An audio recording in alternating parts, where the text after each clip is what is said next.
Sa kabila guys ng kabisihan, ito ang hindi ko talaga maliligtaan. Yung mga halaman ko guys, ito yung nagbigay sa akin ng saya.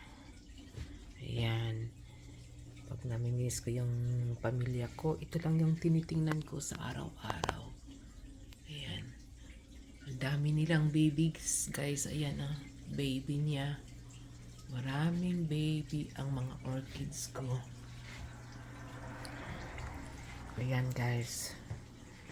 Ito pa yung isang baby niya. Ayan. Ang dami niyan. Ito. Ayan.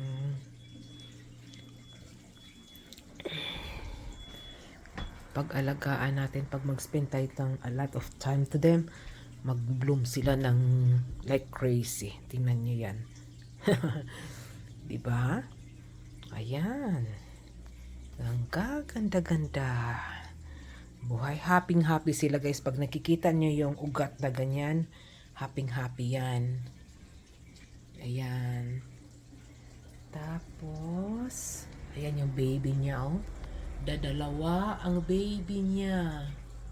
Diba? At ito, mayroon pa dito. Soon, marami na tayong orchids guys. Nagbibigay siya ng baby sa akin. Ito, nagbo-bloom pa. Ayan. Tapos, mayroon pa ako dito. Ayan, binigay ni Kano sa akin ng Mother's Day. Hindi ko pa yan nabubuksan. Tapos, tingnan nyo. Baby pa lang yan. Nagbigay na siya ng flowers. Nag-bloom na. Ito naman, kabubloom lang niya. Ang laki ng bulaklak niya guys. Ang lapad. Nag-iisa lang. Pero ang laki. Diba? So, thank you. Wonderful day. Pag may time, magtatanim para may kausap pag nalulungkot. Ayan. Thank you and have a wonderful day. Ito pa pala guys, nakalimutan. Ayan. Nakalimutan ko. My goodness. Ayan pa pala guys. Diba? Ayan. So, thank you very much for watching.